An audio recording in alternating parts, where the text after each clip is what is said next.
මං diamond plants එක එකතු වෙලා ඉන්න ඔයගොල්ලෝ හැමෝම සාදරයෙන් පිළිගන්නවා. ඉතින් අදත් මම ඔයාලට කියලා දෙන්න යන්නේ තවත් ඉන්ඩෝර් ප්ලාන්ට් එකක් ප්‍රචාරණය කරගන්න විදිහ. ඉතින් ඔබේ නිවස තුළ මල් පිපෙන ශාක තියන්න කැමති කෙනෙක් නම් ඉතින් ඔබට අද වීඩියෝ එක ගොඩක් වැදගත් වෙයි. ඉතින් අද මම කතා කරන්නේ මෙන්න මේ ලස්සන මල් පිපෙන ක්‍රිස්මස් කැක්ටස් ප්‍රචාරණය කරගන්න විදිය. ඉතින් ඔබට මතක ඇති මම නිවස තුළ විෂ වායුන් වර්ග උරා ගන්න ඉන්ඩෝර් ප්ලාන්ට්ස් 44ක් ඔබට හඳුන්වලා දුන්නා. ඉතින් ඒ අතරින් එකක් තමයි මේ ක්‍රිස්මස් කැක්ටස් කියන්නේ. ඉතින් මේ වීඩියෝ එක බලපු නැති කෙනෙක් ඉන්නවා නම් මම ඩිස්ක්‍රිප්ෂන් බොක්ස් එකේ දාන්නම් ලින්ක් එක ඔබට එකක් බලන්න පුළුවන්. ඉතින් නාසා ආයතනය මගින් කරන ලද පර්යේෂණයකින් හොයාගෙන තියෙනවා මෙන්න මේ ක්‍රිස්මස් කැක්ටස් කියන මල් පැලයක් නිවස තුළ විෂ වායුන් වර්ග උරා ගැනීමට සමත් වෙන බව. ඉතින් අපි බලමු කොහොමද මේවා ප්‍රචාරණය කරගන්න කියලා. ඒ වගේම තවත් දෙයක් කියන්න ඕනේ. ඉතින් මේ සාමාන්‍යයෙන් මේ ක්‍රිස්මස් කැක්ටස් වල මල් පිපෙන්නේ දෙසැම්බර් කාලෙට. ඒක නිසා මෙන්න මේ මල් පැලේ ක්‍රිස්මස් කැක්ටස් කියලා හඳුන්වන්නේ. ඉතින් ඔබ නිවස තුළ මේ ශාකය තියද්දී එතරම් අඳුරු තැනක තියන්න එපා. මොකද මේක මල් පිපෙන්න තරමක් ආලෝකය අවශ්‍යයි. ඒ නිසා ජනේලයක් අසල වගේ තියන්න පුළුවන් නම් වඩාත්ම හොඳයි. එහෙනම් අපි බලමු මේව පැල කරගන්නේ කොහොමද කියලා. ඉතින් ඔබට පුළුවන් මේ සඳහා තෝරගන්න මේ වගේ කලින් මල් පිපුණු තරමක් පරිණත අතු. ඔබට පේනවා මේ අතු වල පැහැදිලිව සෙග්මන්ට් වලට වෙන් වෙලා තියෙනවා. ඉතින් මේ සෙග්මන්ට් අපිට පහසුවෙන් වෙන් කරගන්න පුළුවන්. ඉතින් මම මේ කොටස ඉතාම පරිස්සමෙන් මේ විදිහට වෙන් කර ගන්නවා.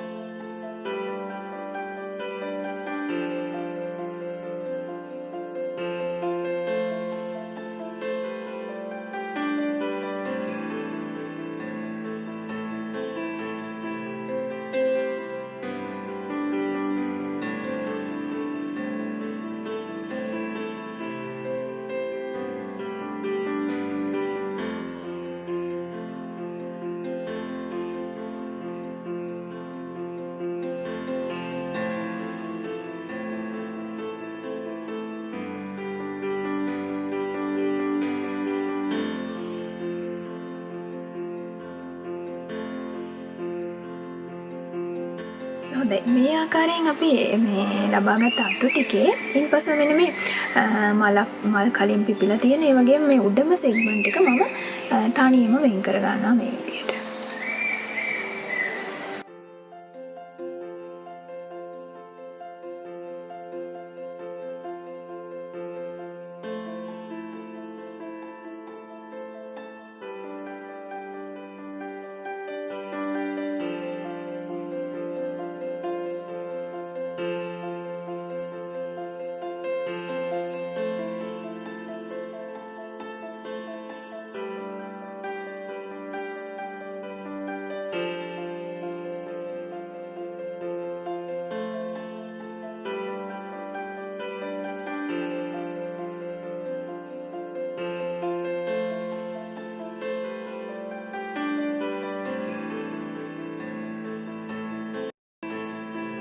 හොඳයි, ඉන්පසුව මෙන්න මේ ආකාරයෙන් තවත් අපි සෙග්මන්ට් වලට කඩා ගන්න පුළුවන්.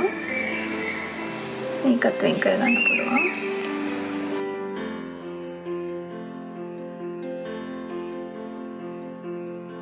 හොඳයි. දැන් මේ පාත්‍ර කැබලි ටික අපි පැය 2-3ක් පමණ තරමක් වේලෙන්න තියන්න ඕනේ. මඳ පවනේ අවු වැටෙන්නේ නැති තැනක පැය 2-3ක් විතර මේ ආකාරයෙන් තියලා තියන්න.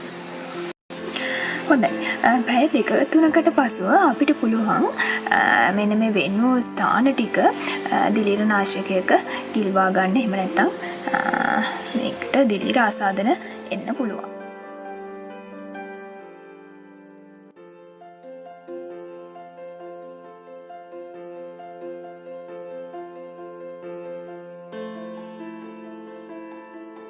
හොඳයි.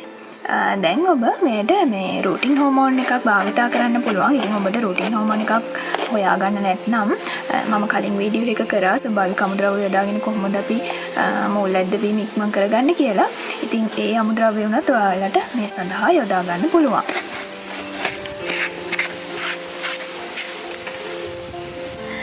ඉතින් මම මේ අතු ටික පැල කරගන්න යොදාගෙන තියෙන්නේ වැලි කොටස් 4කට මතු පිටපස් කොටස් 1ක්. ඉතින් ඔබට මේ සඳහා වැලි පමණක් උනත් යොදා ගන්න පුළුවන්. ඉතින් මේ ආකාරයට සකස් කරගත් අපේ මාධ්‍ය ඉන්පසුව හොඳින් ජලයෙන් තෙත් කර ගැනීම අවශ්‍යයි.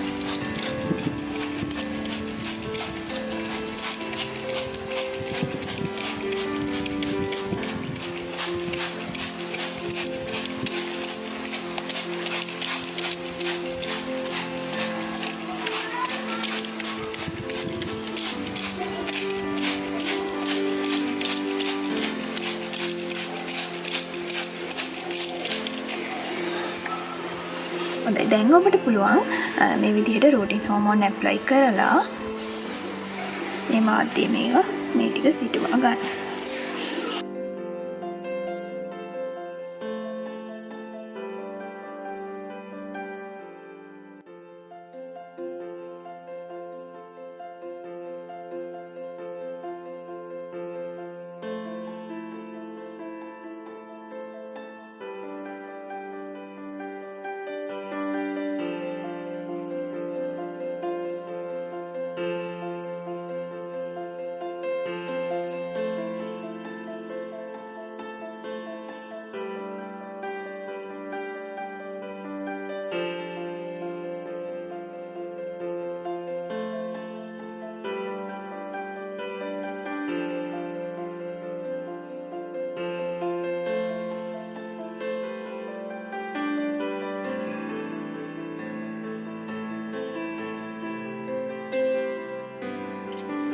හොඳයි.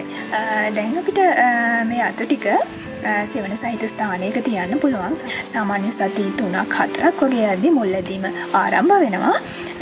ඉතින් මේ ක්‍රමයට අමතරව ඔබට තවත් මේ අතු මුල් ඇද්දවීමක් කරගන්න පුළුවන් ක්‍රමයක් තමයි water propagation කියලා කියන්නේ. ඉතින් ඔබට කරන්න තියෙන්නේ හරිම සරල දෙයක්. මේ ආකාරයට වෙන් කරගත් අතු මෙහෙම ජල භාජනයක ගිල්වලා තියන්න තමයි තියෙන්නේ.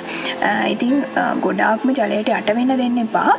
එහෙමනොත් මේක නරක් වෙන්න බලනවා. ඉතින් මේ විදිහට ජලය ගිල්වලා අපිට සති 4ක් වගේ යද්දී මුල් ඇද්දවීමක් සිදු කරගන්න පුළුවන්. ඉතින් ඔබ මෙහිදී මතක තියාගන්න ඕනේ දේ තමයි සතියකට වරක් මේ වතුර එක මාරු කරන්න ඕනේ. එහෙම නැත්නම් මේ පැලේ මුල් වලට අවශ්‍ය ඔක්සිජන් මදි වීමක් වෙන්න පුළුවන්. අනිත් කාරණේ තමයි මදුරුවන් විතර දාන්න පුළුවන්. ඒ නිසා සතියකට වරක් අනිවාර්යයෙන්ම වතුර එක මාරු කරන්න.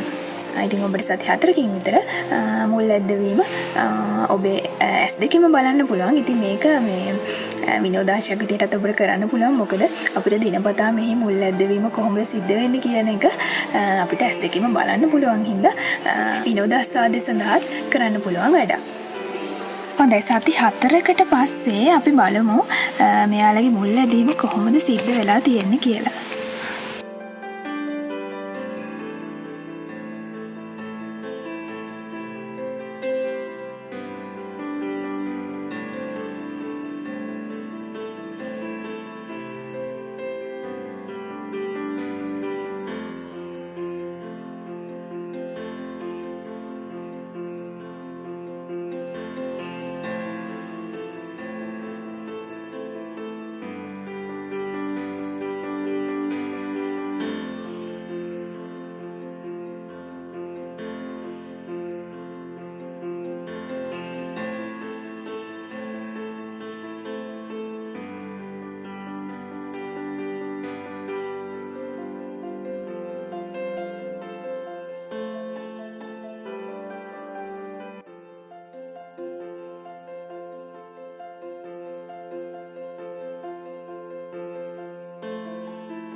හොඳයි ඔයාලට පේනවා මේ සෙග්මන්ට් දෙකක් හෝ ඊට වැඩි ගණනක් තියෙන අවස්ථාවේදී මුල් ප්‍රමාණය ටිකක් වැඩි එක සෙග්මන්ට් එකක් තියෙන අවස්ථාවට වඩා. ඉතින් ඔයාලට පුළුවන් නම් මෙන්න මේ වගේ කොටස් පැල කරන්න ගන්න. ඒක ගොඩක්ම සාර්ථක ක්‍රමයක් වෙයි. හොඳයි දැන් මම යාළුවෝ ට්‍රාන්ස්ප්ලාන්ට් කරගන්න යන්නේ. ඉතින් මේ සඳහා මම පාංශු මිශ්‍රණයේ විදිහට යොදාගෙන තියෙනවා මතු පිටපස් කොටස් එකක්, වැලි කොටස් එකක්, ඒ වගේම කොම්පෝස්ට් කොටස් එකක් සහ කොහොඹත් කොටස් එකක් වශයෙන්. ඉතින් මේ විදිහට හදාගත්ත පාංශු මිශ්‍රණයේ අපිට මේ අතු ටික මේ විදිහට පැල කරගන්න පුළුවන්.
ඉතින් ඔබ තවමත් මගේ YouTube channel එක subscribe කරලා නැත්නම් Diamond Plants කියන YouTube channel එක subscribe කරන්න, like කරන්න, comment කරන්න, ඒ වගේම bell icon එක click කරන්න අමතක කරන්න එපා.